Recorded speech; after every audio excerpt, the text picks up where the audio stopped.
Palestinians say new Israeli measures in West Bank amount to de facto annexation. Palestinians, Arab countries, and Israeli anti-occupation groups have condemned new steps approved by Israel's Security Cabinet for the occupied West Bank, saying they amount to de facto annexation. Far-right Israeli Finance Minister Bezalel Smotrich announced the moves that would make it easier for Jewish settlers to take over Palestinian land. "We will continue to kill the idea of a Palestinian state," he said. The measures, which are expected to be signed off by Israel's top military commander for the West Bank, aim to increase Israeli control over the territory in terms of property law, planning, licensing and enforcement. They were announced 3 days ahead of a meeting between the Israeli Prime Minister, Benjamin Netanyahu, and US President Donald Trump in Washington. Last year, settlements in the West Bank expanded at their fastest rate since monitoring began, the United Nations UN has said. The new Israeli measures include cancelling a decades-old prohibition on the direct sale of West Bank land to Jews and declassifying local land registry records. Up to now, settlers could only buy homes from registered companies on land controlled by Israel's government. Israeli ministers presented the change as a step that will increase transparency and facilitate land redemption. The cabinet also decided to repeal a legal requirement for a transaction permit to complete any purchase of real estate, thereby reducing oversight meant to prevent fraud. Palestinians said they feared the changes would lead to more pressure on individuals to sell, as well as acts of forgery and deceit.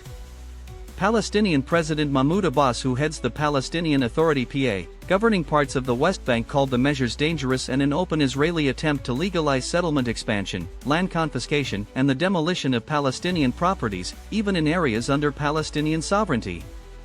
The Israeli NGO Peace Now said the cabinet's decision risked toppling the PA and involved cancelling agreements and imposing de facto annexation.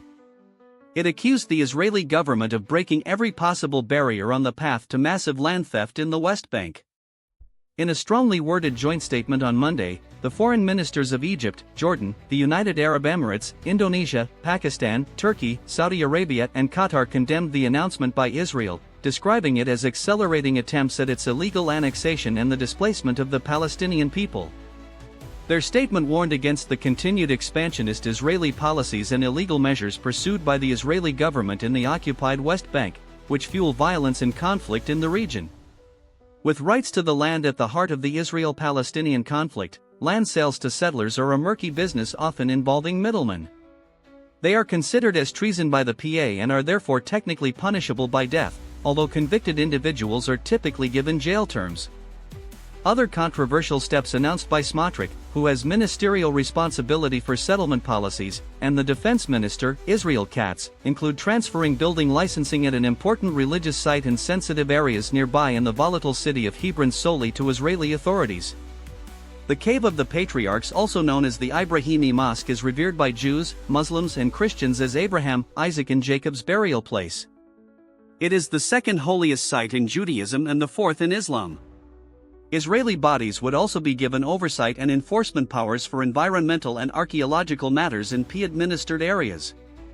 As well, a committee would be revived to allow the State of Israel to make proactive land purchases in the West Bank, billed as a step designed to secure land reserves for settlement for generations to come. In the wake of the 1993 Oslo Accords, a breakthrough peak.